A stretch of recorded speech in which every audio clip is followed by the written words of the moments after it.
Nunca pensei que um corpo acostumado a resistir ao peso de fardas, marchas, noites frias em campo e ordens que não permitiam falhas, pudesse um dia me trair de forma tão brusca.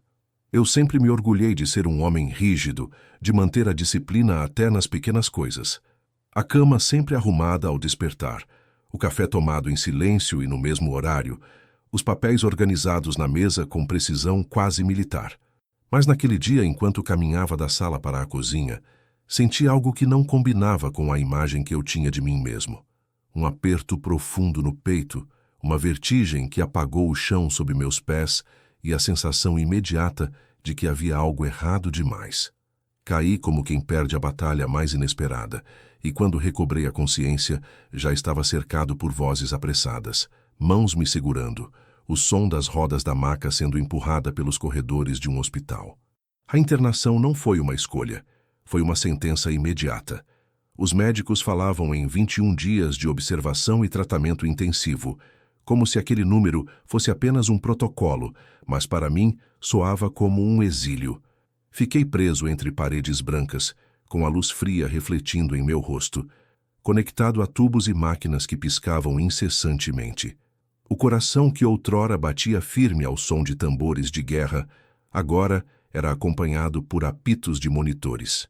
A cada visita do médico, eu percebia que minha situação não era passageira, mas um lembrete cruel de que o corpo humano, por mais treinado e forjado em disciplina, tem um limite que não pede permissão para se impor.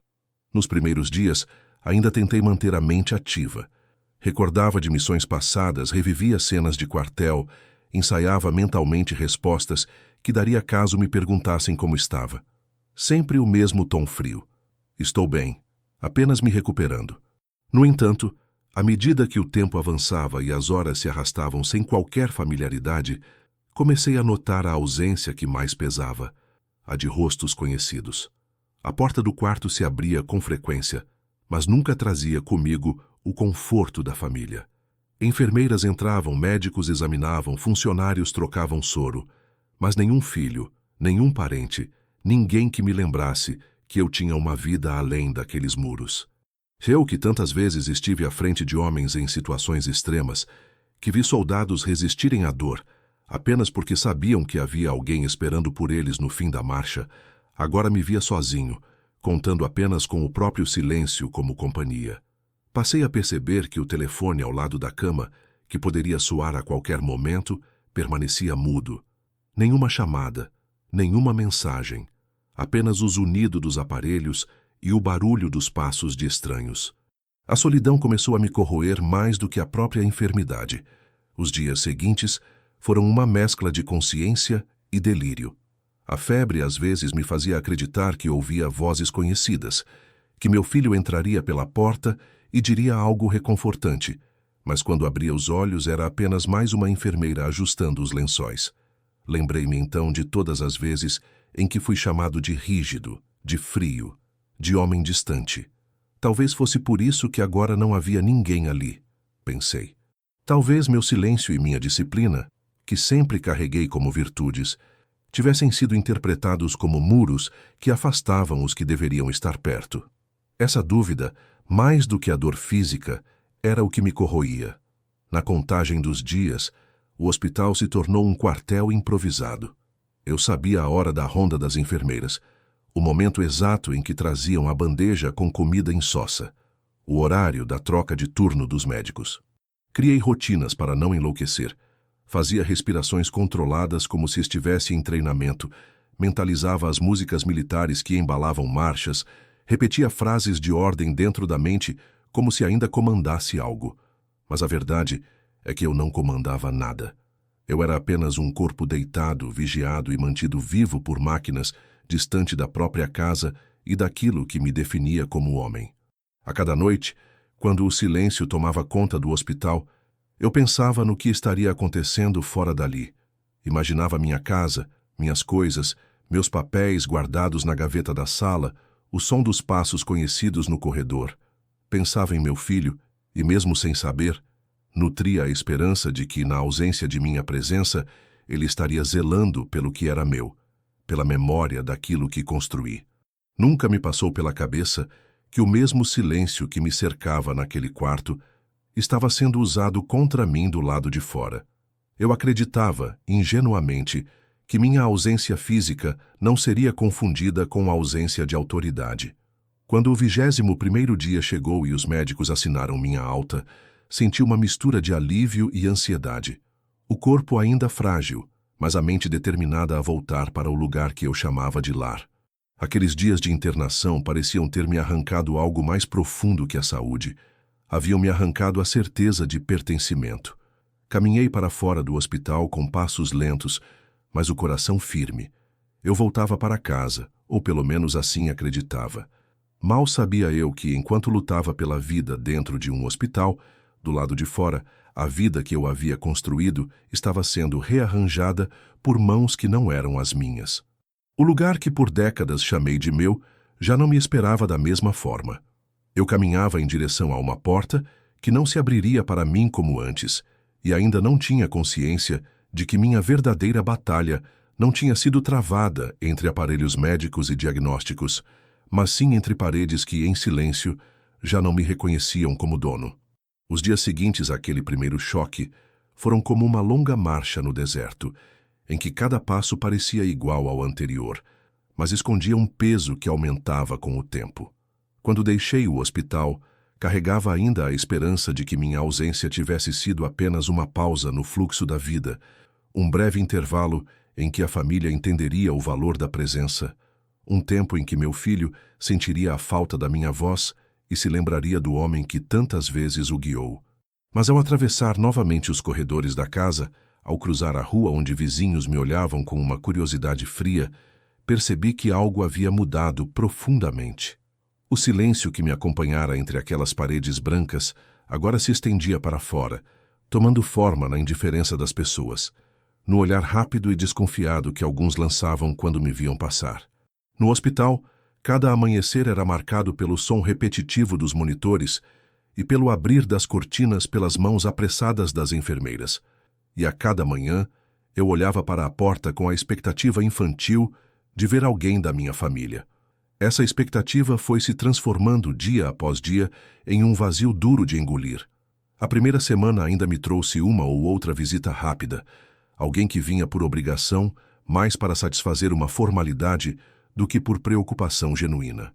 Mas logo até isso desapareceu, e o quarto passou a ser apenas meu e dos profissionais que, por mais que cuidassem, não carregavam comigo nenhum elo de sangue, nenhum pedaço de história. Eu, que tantas vezes atravessei campos de treinamento cercado de companheiros, que sabia o valor de estar cercado por homens que dividiam a mesma missão, agora não tinha sequer o conforto de um olhar conhecido. A solidão no hospital não é como a solidão em casa. Ela é multiplicada pelo contraste. Você vê famílias chegando para visitar outros pacientes, ouve risadas vindas de corredores vizinhos, percebe abraços, flores entregues, promessas de melhora, e quando sua porta se mantém fechada, quando ninguém vem, você sente na pele a diferença entre ser lembrado e ser esquecido. Comecei a pensar em como me tornei para o meu filho. Sempre ouvi dele, em seus momentos de raiva, que eu era duro demais, que nunca soube ser um pai carinhoso, que a disciplina que eu via como cuidado, ele interpretava como rigidez. E talvez ele tivesse guardado dentro de si essa mágoa por anos, esperando uma brecha para devolvê-la. Talvez meu corpo fraco naquela cama fosse a brecha perfeita. Eu me perguntava se naquele exato momento, enquanto eu contava os minutos no hospital, ele estaria vivendo sua vida normalmente, sem sentir falta, sem se preocupar, talvez até planejando algo que eu não poderia imaginar. A cada refeição insossa servida na bandeja metálica, eu me lembrava dos almoços de família que já não aconteciam havia muito tempo.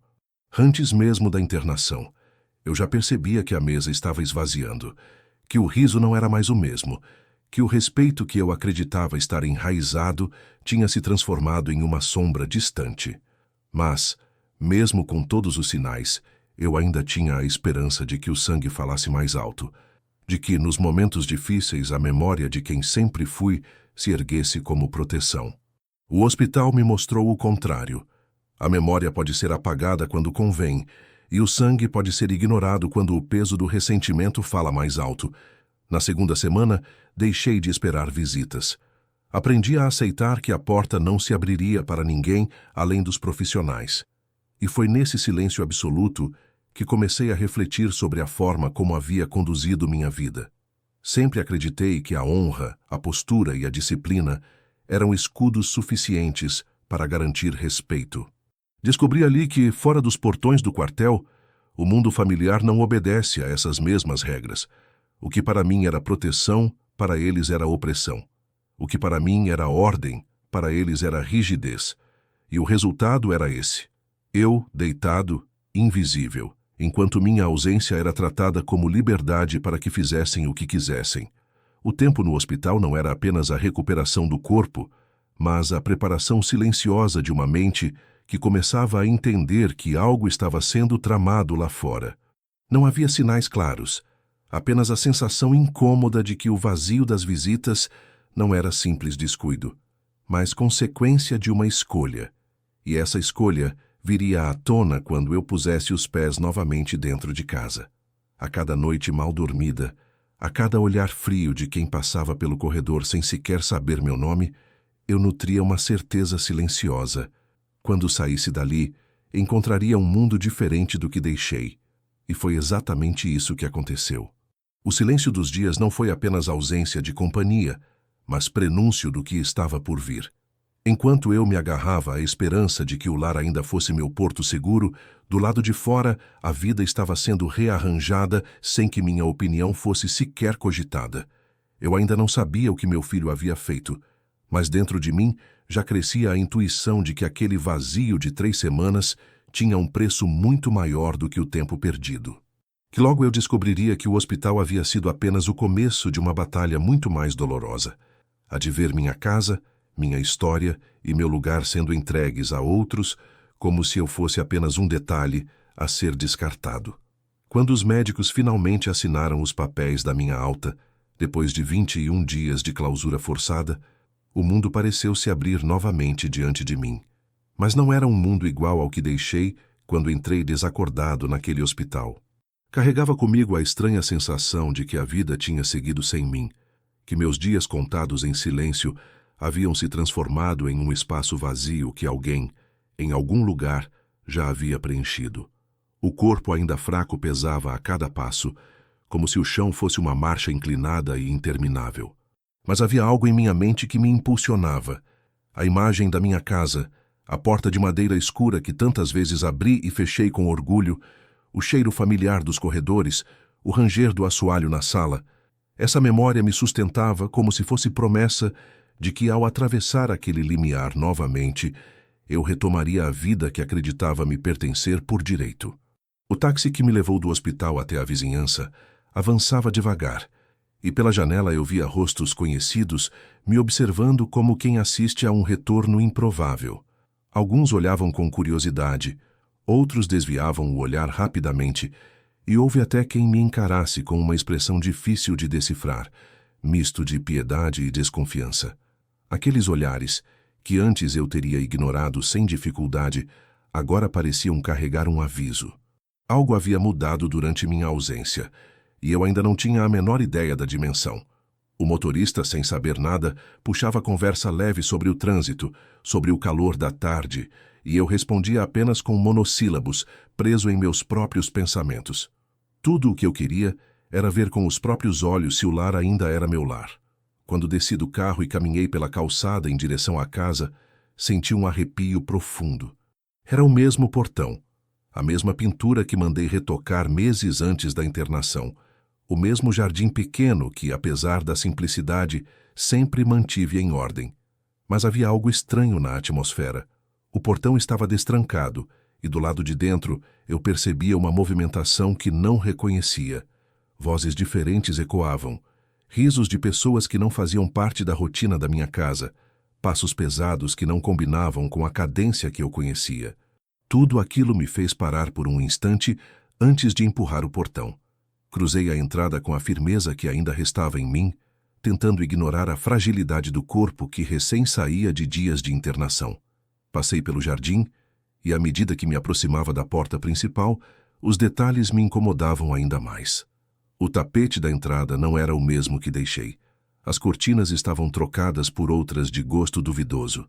Havia vasos diferentes nas laterais. Pequenas mudanças, mas que juntas criavam uma sensação de invasão. Era como se eu fosse um estranho prestes a entrar na casa de alguém. A cada passo, as lembranças do hospital voltavam em flashes. As noites frias, os sons das máquinas, a ausência de visitas. Tudo aquilo parecia agora se encaixar em um quebra-cabeça silencioso que começava a tomar forma. A indiferença do meu filho durante minha internação não tinha sido apenas descaso. Havia uma intenção por trás do silêncio, um movimento calculado. A dor de não ter recebido sequer uma visita começava a se misturar com a angústia de perceber que, durante minha ausência, ele havia tomado decisões que eu jamais autorizaria. Quando cheguei à soleira da porta, hesitei por um instante. Respirei fundo, encostei a mão na madeira e senti o coração acelerar, não apenas pela fraqueza física, mas pela ansiedade do que encontraria ao girar a maçaneta. O som das vozes lá dentro ficou mais claro. Pessoas conversavam alto, riam como se estivessem em um espaço conquistado, livres de qualquer incômodo. Não eram vozes de estranhos completos, mas tampouco eram familiares que tinham qualquer direito sobre aquele lugar. O coração bateu mais forte quando reconheci, entre risadas, a entonação de alguém da família da minha nora. Empurrei a porta e entrei. O ambiente que sempre me acolheu agora estava descaracterizado. As paredes tinham quadros novos, os móveis estavam dispostos de forma diferente. E o cheiro da comida na cozinha não era o cheiro das refeições simples que eu costumava preparar. Era como se eu tivesse atravessado para dentro de um teatro onde representavam uma peça sobre minha própria vida, mas sem me convidar para o elenco. As pessoas me olharam com surpresa, algumas até com incômodo, como se eu fosse o intruso. E então, no meio de todos, apareceu meu filho. Ele não me abraçou, não perguntou da minha saúde, não demonstrou sequer um traço de alívio por me ver de pé depois de 3 semanas hospitalizado. Sua expressão era fria, dura, e as palavras que saíram de sua boca foram como facas que atravessaram a pele sem qualquer piedade. Essa casa não é mais sua. Aquilo me atingiu mais do que qualquer dor física que eu havia sentido nos últimos dias. Eu ainda tentava compreender se tinha ouvido corretamente, se era um delírio causado pela fraqueza, mas sua postura não deixava dúvidas. Ele estava decidido. Fiquei parado, olhando para ele, e percebi que ali se desenhava a verdadeira batalha. O hospital havia sido apenas uma trincheira temporária, mas a guerra que realmente importava estava diante de mim, na soleira da casa que construí, diante do filho que carregava meu sangue, mas que agora me tratava como um estranho qualquer. Não respondi de imediato. Meu silêncio não era de aceitação, mas de estratégia. Eu sabia que naquele momento não adiantava gritar, não adiantava me justificar. A única arma que restava era a calma. A mesma calma que aprendi em campo. Nunca mostrar ao inimigo a real extensão do seu ferimento. Naquele instante, compreendi que minha luta estava apenas começando. A caminhada até a porta que tanto esperei não foi um retorno ao lar, mas o início de um confronto silencioso e doloroso. E o que viria depois daquela frase ainda mostraria que a ausência de visitas no hospital tinha sido apenas a primeira de muitas feridas que eu teria de carregar. Fiquei parado ainda na soleira da porta, como um homem que retorna de uma guerra e encontra o próprio território ocupado por forças inimigas. O silêncio que se seguiu àquela frase do meu filho, fria, seca, cruel, foi mais ensurdecedor do que qualquer explosão que já ouvi em campo. Essa casa não é mais sua. Ele não gritou, não se exaltou, não mostrou emoção alguma.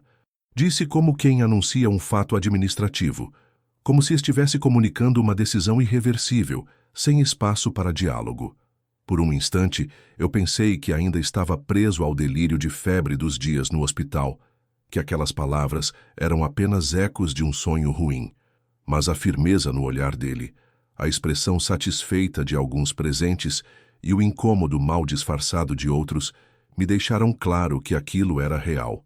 Minha primeira reação não foi raiva.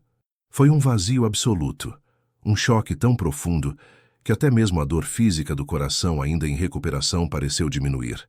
Eu olhava para meu filho, tentando encontrar nele algum traço do menino que um dia carreguei nos ombros, que ensinei a andar de bicicleta, que corria para me abraçar quando eu chegava de uma missão. Mas aquele homem à minha frente não era mais aquele menino. Era alguém moldado pela frieza, pela ambição e talvez pela mágoa mal resolvida. Havia nele uma dureza que não combinava com o laço de sangue que nos unia. Olhei em volta e vi os sogros dele sentados no sofá que eu mesmo havia comprado, tomando café como se fossem donos do lugar. O olhar da sogra trazia uma arrogância velada, como se quisesse dizer: agora isso nos pertence. O sogro, por outro lado, evitava me encarar diretamente, como se sentisse o peso da covardia de usufruir de algo que não lhe pertencia. A sala que um dia foi palco de reuniões familiares agora parecia um território conquistado. O cheiro da comida que vinha da cozinha me irritava. Era a confirmação de que ali já se vivia uma nova rotina, construída durante os dias em que eu lutava pela minha vida em um hospital. Respirei fundo, não apenas para conter a raiva, mas para não deixar que a fragilidade física me traísse. Eu sabia que qualquer explosão naquele momento seria interpretada como desespero, e desespero é a arma dos fracos. Permaneci firme, olhando nos olhos do meu filho, e perguntei apenas: e quem disse isso? Ele respondeu sem hesitar: eu decidi. Você não estava mais aqui, precisava ser resolvido. Eles agora moram aqui. A naturalidade com que ele falou me cortou como navalha. Não havia culpa, não havia dúvida, não havia espaço para questionamento. Era como se eu tivesse morrido e minha ausência tivesse sido a autorização para que ele apagasse minha história. A cada palavra dele, mais claro ficava que minha internação havia sido a oportunidade perfeita para ele colocar em prática algo que talvez já estivesse em sua mente há muito tempo.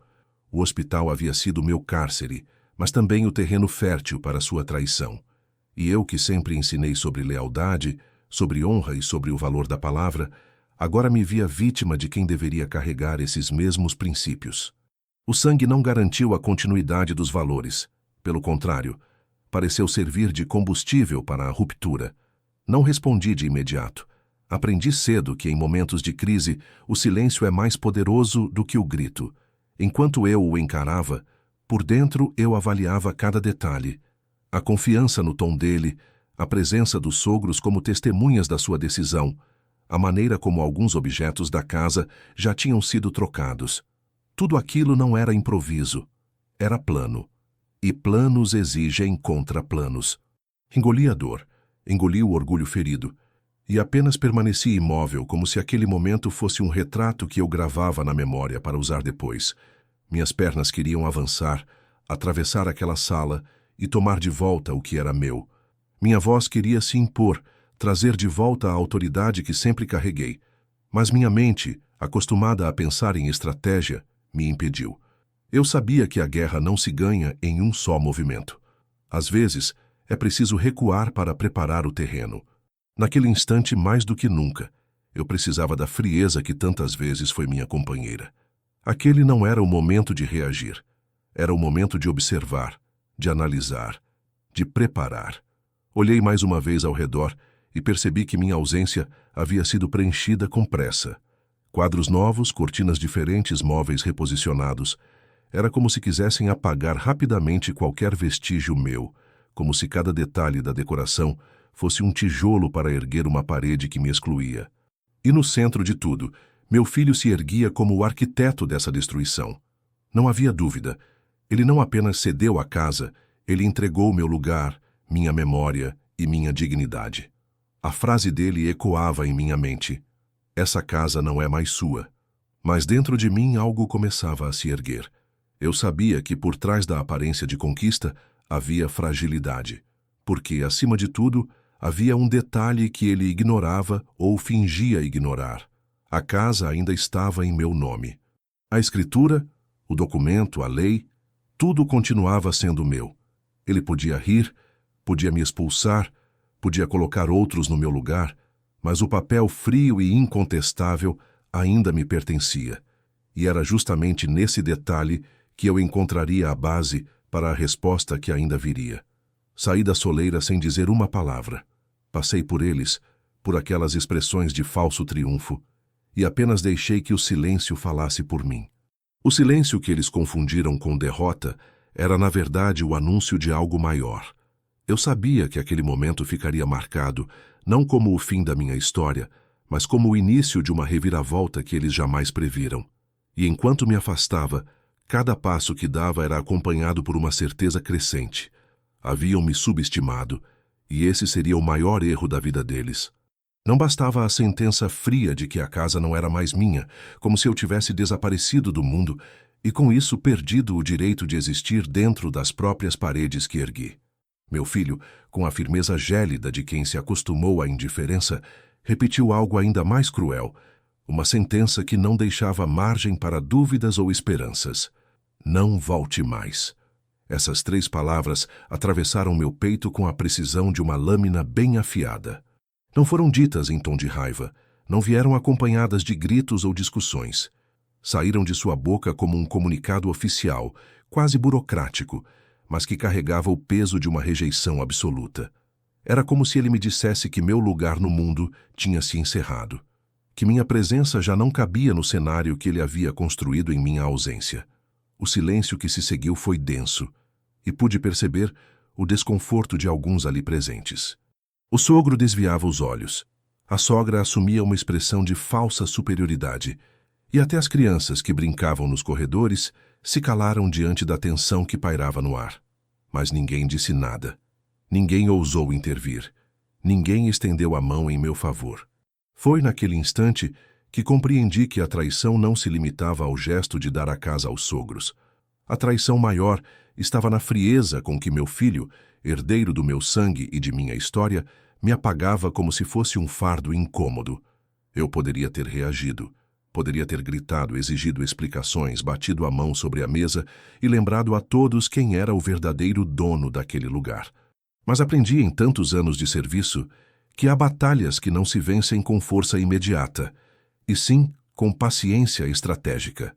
Permaneci em silêncio, apenas observando, absorvendo cada detalhe daquela cena para transformá-la em munição futura. Se minha presença era indesejada, que assim fosse. Mas meu silêncio não era rendição, era apenas a escolha de um general que recua um passo para avançar 10 mais tarde.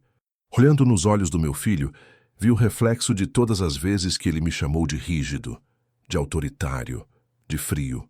Talvez para ele, aquela frase fosse a libertação definitiva do peso de um pai que representava disciplina e limites.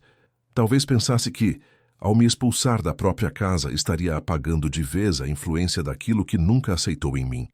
Mas o que ele não sabia, e jamais entenderia naquele momento, era que meu silêncio carregava algo mais poderoso do que qualquer resposta imediata.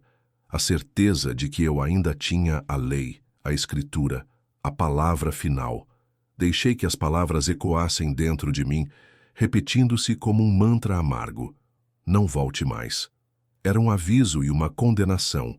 Era o filho decretando a exclusão do pai. E, no entanto, em vez de me sentir derrotado, algo dentro de mim se acendeu. Um fogo frio diferente da chama da raiva. Era a chama da estratégia, do cálculo, da paciência de quem sabe que vinganças silenciosas são mais devastadoras do que explosões momentâneas. Saí dali com passos lentos, mas firmes. O corpo, ainda debilitado pela internação, queria fraquejar, mas minha mente se mantinha ereta, sustentada por um eixo de dignidade que ninguém poderia quebrar. Atravessei o portão sem olhar para trás, como se o simples ato de virar a cabeça fosse um sinal de fraqueza. A rua estava silenciosa. Os vizinhos observavam pelas frestas das janelas, curiosos, mas não ousavam se aproximar. E eu, ao caminhar, sentia que carregava em cada passo o peso da humilhação, mas também a semente da revanche. Naquele trajeto de volta, sem destino certo, me lembrei de cada lição que aprendi nos anos de serviço. Lembrei de um instrutor que dizia que as batalhas mais difíceis não são travadas contra o inimigo externo, mas contra aqueles que julgamos aliados. E era exatamente isso que eu enfrentava. Não uma guerra com armas, mas uma guerra de sangue, de família, de silêncio. Não havia barulho de tiros ou explosões, mas a frieza das palavras ditas sem hesitação. E essa frieza Mais do que qualquer bala, era capaz de atravessar a carne e marcar a alma. Cheguei a pensar em tudo o que tinha construído ao longo da vida. Cada pedra daquela casa, cada objeto dentro dela, cada esforço acumulado para garantir que o filho tivesse um teto seguro, agora se voltava contra mim. Era como se a herança que preparei tivesse sido usada como arma para me ferir. Mas, ao mesmo tempo, essa lembrança me trouxe clareza. Se eu havia construído, eu também poderia desconstruir. Se ele acreditava que o poder estava em sua decisão, eu sabia que a força verdadeira estava naquilo que ele ignorava. A caneta, o documento, o direito que ainda era meu. Quando me sentei em um banco da praça, um pouco adiante, deixei que a brisa da tarde me acalmasse. Não chorei, não me desesperei. Apenas fechei os olhos e revi a cena inteira, como um general revisa o campo de batalha depois da primeira ofensiva do inimigo. Analisei cada gesto, cada olhar, cada palavra. E entendi que meu filho, ao me dizer para não voltar mais, acreditava ter vencido. Mas o erro dele foi confundir silêncio com fraqueza. Mal sabia que, naquele exato momento, eu já começava a planejar a resposta que não viria em gritos, mas em atos que ecoariam por muito mais tempo. Não volte mais. Essas palavras ficaram gravadas, não como um fim, mas como um ponto de partida. Elas se tornaram o estopim daquilo que viria depois. E foi naquele banco sob o céu que começava a escurecer que prometi a mim mesmo. Não voltaria como um intruso. Voltaria como dono. Não pela força dos punhos, mas pela frieza da lei, pela solidez dos documentos, pela autoridade que nunca se perde quando é construída sobre honra e estratégia. As palavras ainda ecoavam na minha mente quando decidi que não era hora de reagir. O impulso natural seria devolver a ofensa, exigir respeito, levantar a voz e mostrar que, apesar dos 21 dias em que meu corpo cedeu, meu espírito ainda estava inteiro. Mas aprendi cedo que a verdadeira força não está na resposta imediata, e sim na paciência de quem sabe observar o inimigo até o momento certo de agir. Enquanto meu filho me encarava, como se tivesse decretado uma vitória definitiva, apenas deixei escapar um breve e seco "aproveitem". Não era ironia, não era desespero, não era rendição. Era a semente de uma estratégia plantada em um terreno que eles julgavam já conquistado. Aquela palavra, tão curta, os confundiu mais do que se eu tivesse gritado. Vi nos olhos da minha nora um lampejo de dúvida, percebi nos sogros uma hesitação breve, como se não soubessem interpretar se aquilo era a aceitação de um derrotado ou a promessa velada de algo que viria depois. Meu filho, cego pela arrogância, preferiu interpretar como fraqueza. E esse foi o primeiro erro dele, acreditar que meu silêncio era desistência. Ele nunca entendeu que o silêncio sempre foi minha arma mais afiada. Nos anos de serviço, quantas vezes permaneci calado diante de provocações, estudando a mente do inimigo até conhecê-lo por completo? Quantas vezes o silêncio salvou vidas ao impedir decisões precipitadas? Ali, diante da minha própria família, percebi que a vida civil exigia a mesma frieza que o campo de batalha. Saí da casa com passos lentos, mas cada movimento meu era um registro. O portão enferrujado que rangia, as cortinas novas escolhidas por mãos alheias, os quadros que substituíam os que eu mesmo havia pendurado. Cada detalhe era uma prova, cada mudança era um lembrete da invasão. Enquanto caminhava pela rua, sentia o peso da humilhação, mas também a clareza de que agora eu tinha uma missão. Não era apenas recuperar o que era meu, era mostrar que não se arranca de um homem sua história sem pagar o preço. Passei aquela noite em claro.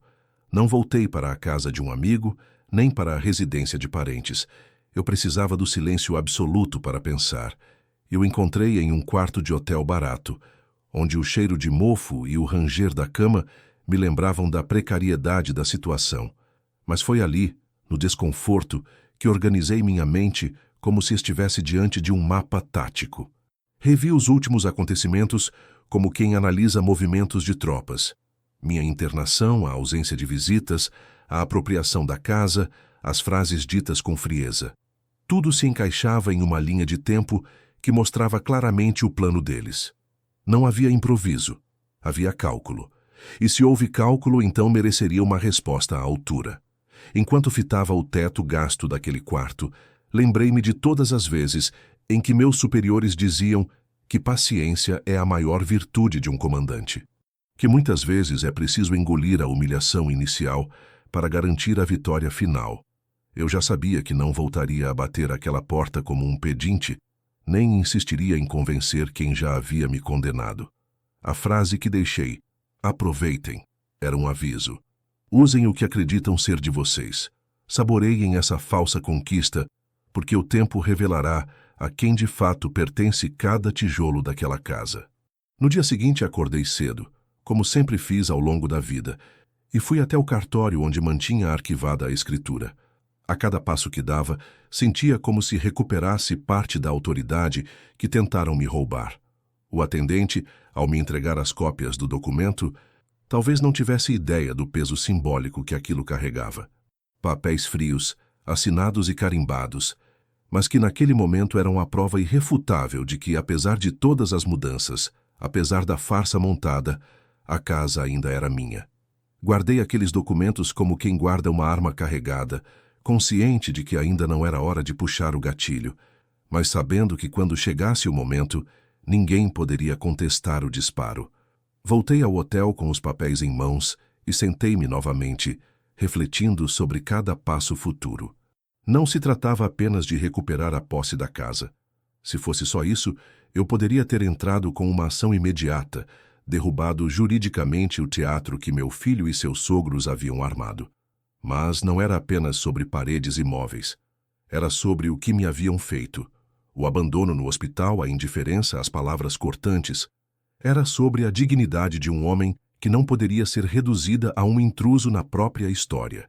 Eu precisava que cada um deles sentisse não apenas o peso da lei, mas o peso da consciência de terem subestimado o homem errado.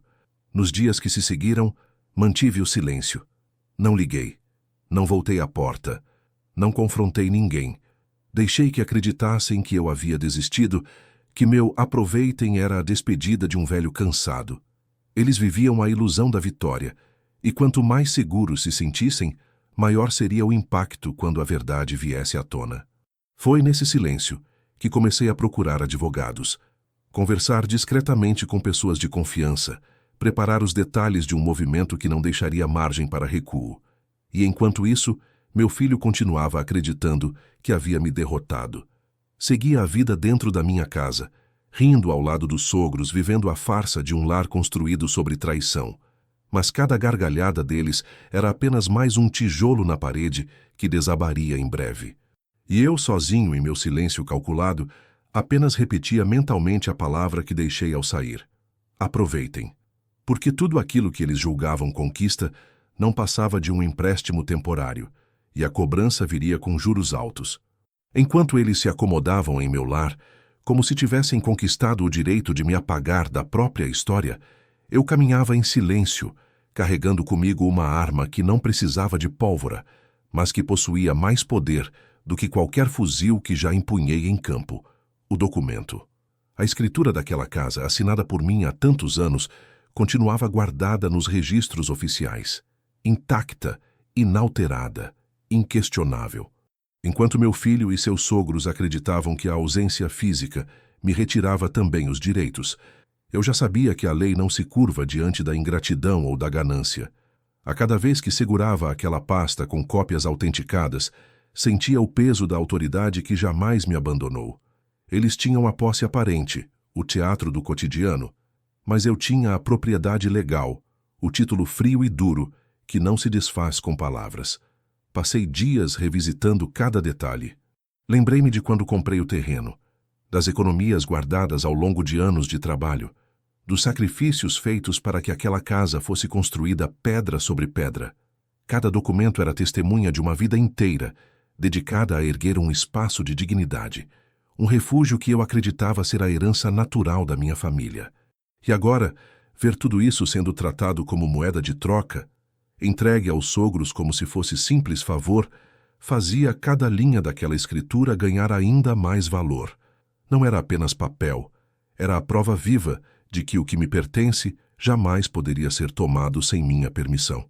Enquanto me preparava, Percebia como meu filho havia cometido erros de cálculo. Ele confiara na aparência de vitória, achando que minha internação havia me enfraquecido não só no corpo, mas também no espírito.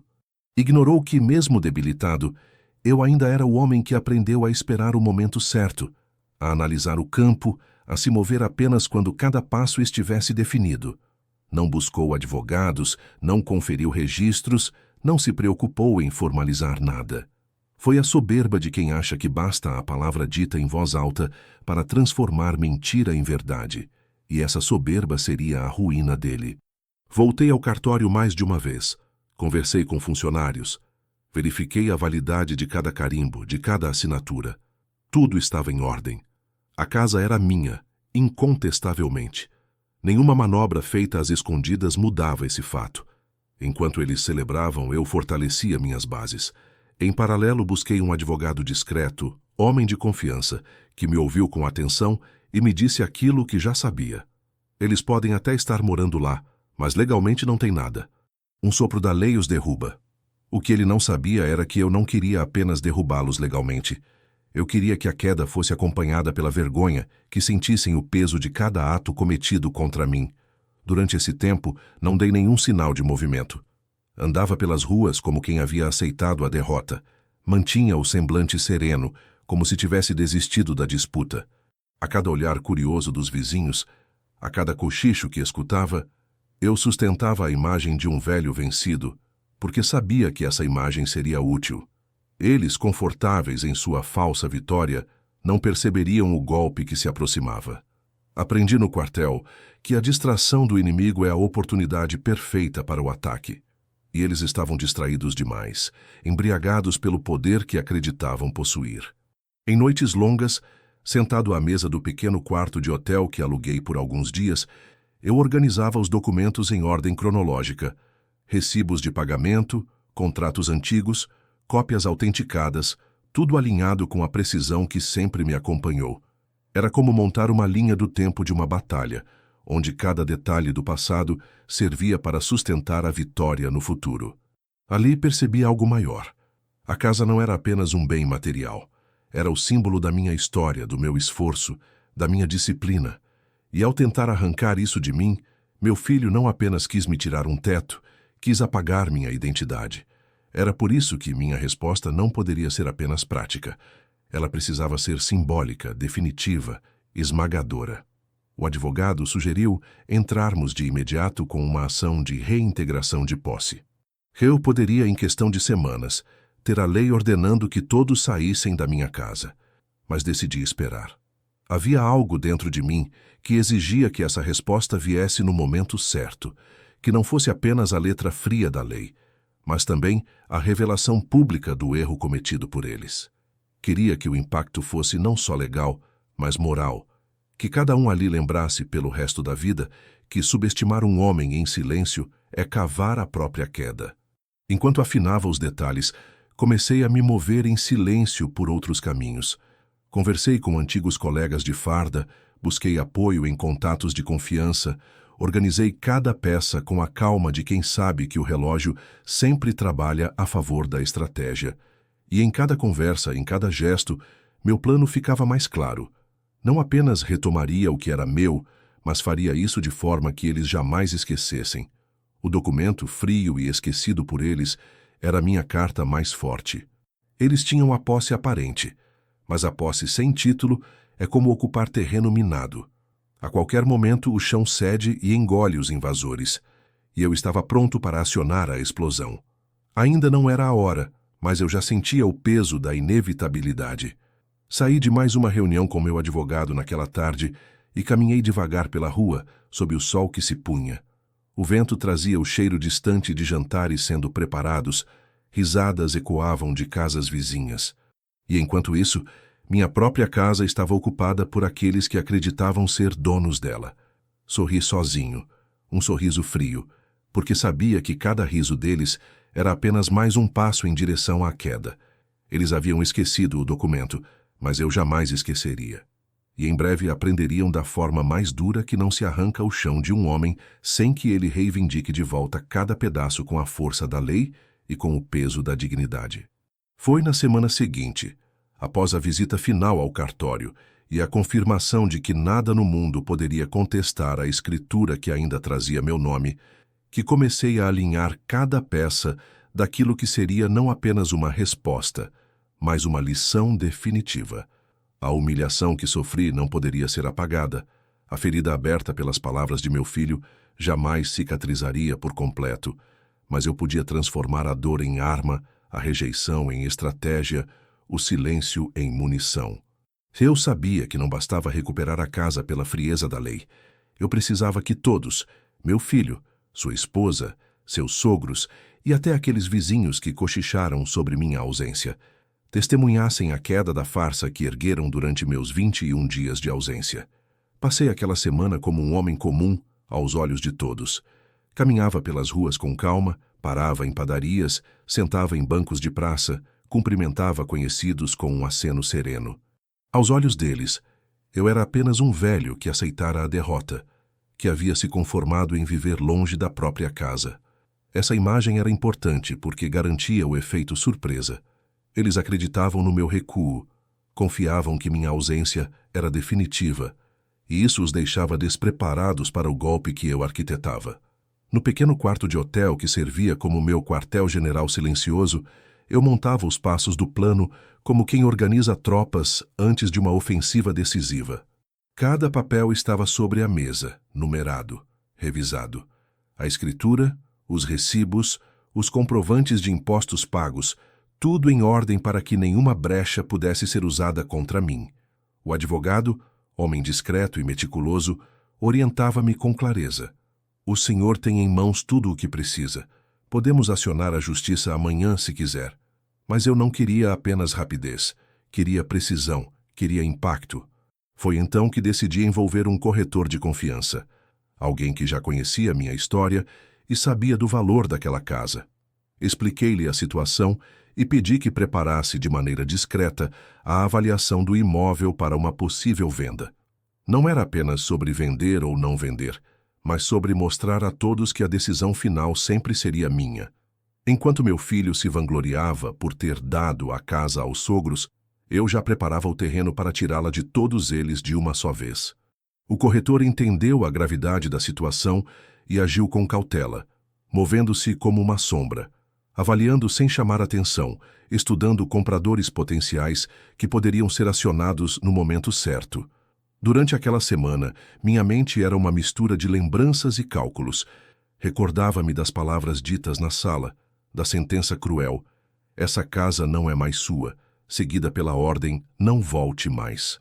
A cada vez que essas frases ecoavam em minha memória, mais claro ficava que eu não poderia simplesmente buscar justiça. Eu precisava devolver o golpe com a mesma frieza. Se meu filho quis me apagar, eu faria com que ele sentisse o peso de viver sem chão, de ver os próprios sogros desmoronarem no espaço que acreditaram possuir. Também usei aquele tempo para conversar com antigos colegas de farda. Não pedi ajuda direta, mas compartilhei com eles a essência da história.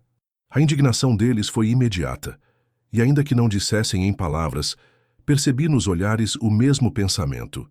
Ele não sabe com quem está lidando. Essa rede de apoio não se traduziria em violência ou confronto físico, mas em respaldo moral. Eu não estava sozinho, e saber disso reforçava minha determinação. Cada noite que passava, o plano ganhava contornos mais claros. O advogado ajustava os detalhes do processo de reintegração de posse. O corretor preparava relatórios discretos, e eu, em silêncio, mantinha minha rotina como se nada estivesse acontecendo. Foi um jogo psicológico tanto quanto jurídico. Eles riam, bebiam, celebravam dentro de minha casa, sem perceber que a cada dia que passava, o chão debaixo de seus pés ficava mais instável. No sexto dia, já tinha tudo alinhado. No sétimo, sentei-me sozinho diante da janela do quarto de hotel e deixei que a calma me envolvesse. O sol se punha lentamente, tingindo o céu de tons alaranjados, e eu refletia sobre a trajetória que me trouxera até ali. Não era apenas sobre recuperar paredes, móveis ou documentos. Era sobre mostrar que não se apaga a história de um homem com palavras duras, ditas em um momento de arrogância. Era sobre restaurar minha dignidade, não pelo confronto aberto, mas pelo impacto silencioso de uma virada que ninguém esperava. A semana do plano não foi apenas a preparação prática da resposta. Foi também o período em que meu espírito se reorganizou. Deixei de lado a dor imediata da traição e abracei a serenidade de quem sabe que a justiça, quando bem calculada, não falha. Eu não precisava mais provar nada a ninguém. Precisava apenas executar o que já estava decidido. O silêncio, que eles interpretaram como fraqueza, transformou-se em meu maior aliado. E dentro desse silêncio, uma surpresa germinava, pronta para florescer no momento exato, deixando todos em pânico. Na manhã seguinte, a ofensiva começaria. Na manhã em que decidi avançar com o plano, acordei mais cedo do que de costume, ainda antes do sol se erguer por completo. O quarto simples do hotel, que durante a semana havia servido de bunker silencioso, parecia agora uma trincheira prestes a ser abandonada, porque eu já tinha em mãos todas as peças necessárias para a ofensiva final. Organizei cada documento sobre a mesa, passei os olhos pela escritura, pelas cópias autenticadas, pelo parecer jurídico do meu advogado, e senti uma calma estranha, quase militar. Aquele não era o tipo de combate em que o barulho das armas define o vencedor, mas sim um duelo frio de papéis, carimbos e assinaturas. E eu estava pronto para mostrá-los a quem julgava estar vivendo em terreno seguro. Naquela mesma manhã, o oficial de justiça bateu na porta da minha antiga casa. Eu não precisei estar presente para imaginar a cena, mas em minha mente ela se desenhava com detalhes vívidos. Os sogros, provavelmente ainda sonolentos, abrem a porta acreditando que receberiam apenas o carteiro ou um vizinho curioso. No entanto, deparam-se com um homem de terno sóbrio, portando em mãos o mandado assinado pelo juiz, resultado de um processo movido com a precisão de quem sabe que a lei não falha, quando a verdade é cristalina. O oficial lê em voz alta as palavras que soam como tiros de advertência. A ocupação é irregular. A propriedade continua em meu nome, e eles têm prazo curto para deixar o imóvel. Imagino o silêncio desconfortável que tomou conta da sala, onde dias antes eu havia sido tratado como intruso. A sogra, que tanto me olhou com arrogância, deve ter sentido o sangue gelar ao perceber que a vaidade de se considerar dona de uma casa que nunca lhe pertenceu agora se desfazia diante de uma folha de papel timbrada. O sogro, que evitava me encarar, talvez tenha abaixado ainda mais a cabeça, incapaz de sustentar o peso da vergonha. E meu filho, o mesmo que me disse sem pestanejar que eu não deveria voltar mais, certamente ficou pálido ao compreender que seu ato de dar a casa era tão frágil quanto as palavras ditas em um momento de soberba. Eu, distante, aguardava notícias sem ansiedade, porque sabia que não havia possibilidade de derrota. O advogado me ligou ainda no meio da manhã. Sua voz carregava a neutralidade de quem está acostumado a vitórias jurídicas, mas não conseguiu disfarçar um certo tom de satisfação. Eles receberam a notificação. Estavam atônitos. Não tinham ideia de que o senhor já havia acionado o processo. Agora não há volta. Ou saem por bem, ou sairão por ordem de despejo. Ao ouvir aquilo, não senti euforia. Não vibrei como alguém que marca um gol em partida decisiva. O que senti foi a serenidade fria de uma justiça restaurada. Ao longo do dia, os vizinhos começaram a comentar. Os cochichos se espalharam rapidamente, e logo o bairro inteiro sabia que a vitória deles era apenas um teatro que durara pouco. O homem que acreditaram derrotado, o velho que imaginaram frágil demais para reagir, mostrava agora que a disciplina de uma vida inteira não desaparece com a idade, nem se apaga com 21 dias de hospital. A notícia correu como vento, e percebi que, mais do que a retomada da casa, o que eu havia conquistado era o peso moral da verdade exposta. À tarde, soube que os sogros haviam tentado argumentar com o oficial, dizendo que tinham sido convidados a morar ali, que meu filho lhes dera a casa em sinal de confiança. Mas suas palavras soavam ridículas diante da realidade do documento. O oficial apenas repetiu, firme, que nada daquilo tinha valor legal. Quem decide sobre essa casa é o proprietário registrado, e este é o senhor, teria dito, mostrando o papel onde meu nome permanecia escrito de forma indelével. Não havia espaço para contestação.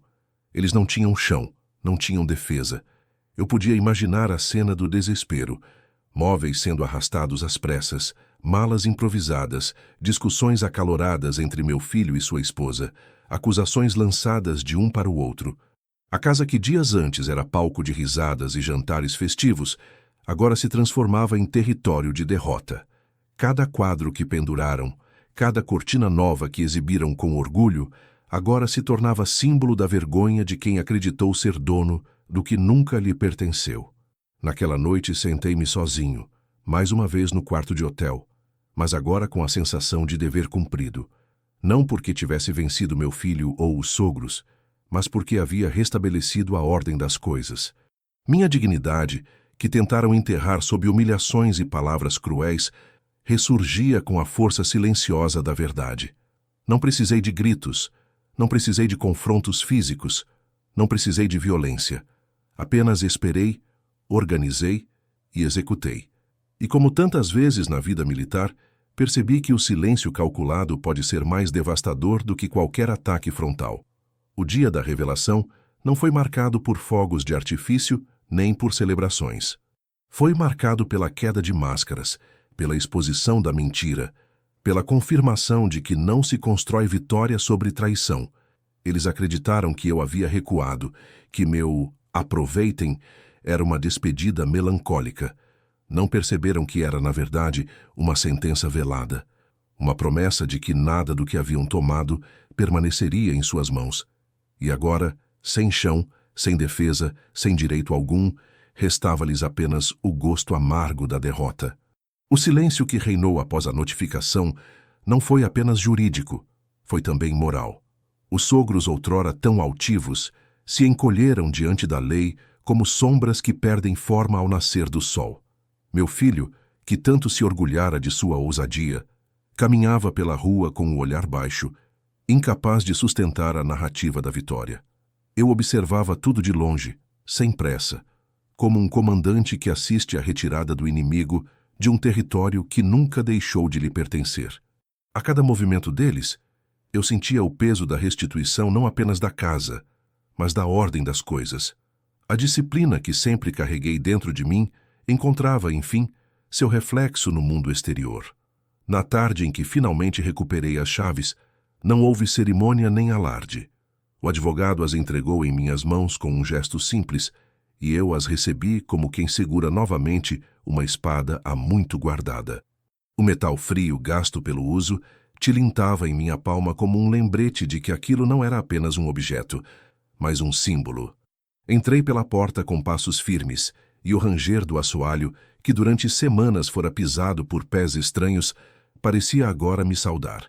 O cheiro da casa era outro, impregnado pelas presenças indesejadas, mas eu sabia que o tempo, aliado ao silêncio, devolveria a essência que sempre esteve ali. Percorri cada cômodo com a calma de quem revisita um campo após a batalha. Na sala onde antes ouvi a sentença cruel, "Essa casa não é mais sua", senti apenas o eco vazio de vozes que já não tinham poder algum. No quarto, onde haviam mexido em móveis que comprei com suor, encontrei vestígios da pressa com que saíram, gavetas mal fechadas, armários deixados em desordem. A cozinha que um dia abrigou meus rituais simples de preparar o café, agora estava marcada por utensílios que não reconhecia. Mas em vez de raiva, o que senti foi uma estranha serenidade.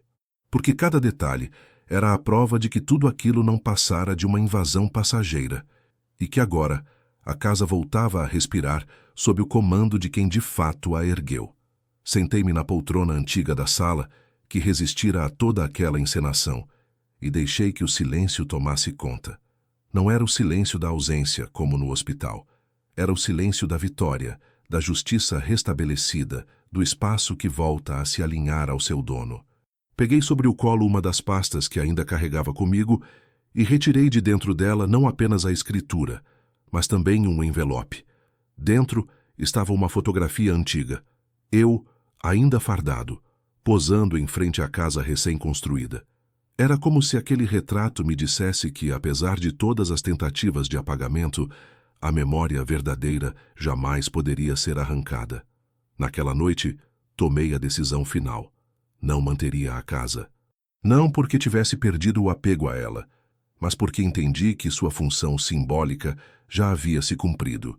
O que eu precisava era do ato, da afirmação pública de que ainda era dono de mim, da minha história e do que construí.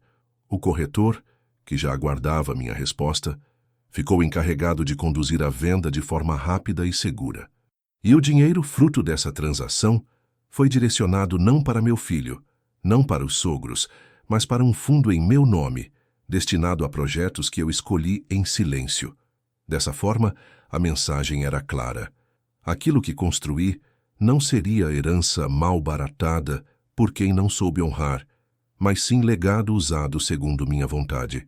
Quando a venda foi concluída, deixei a chave sobre a mesa da sala e fechei a porta com a mesma firmeza de quem encerra um ciclo.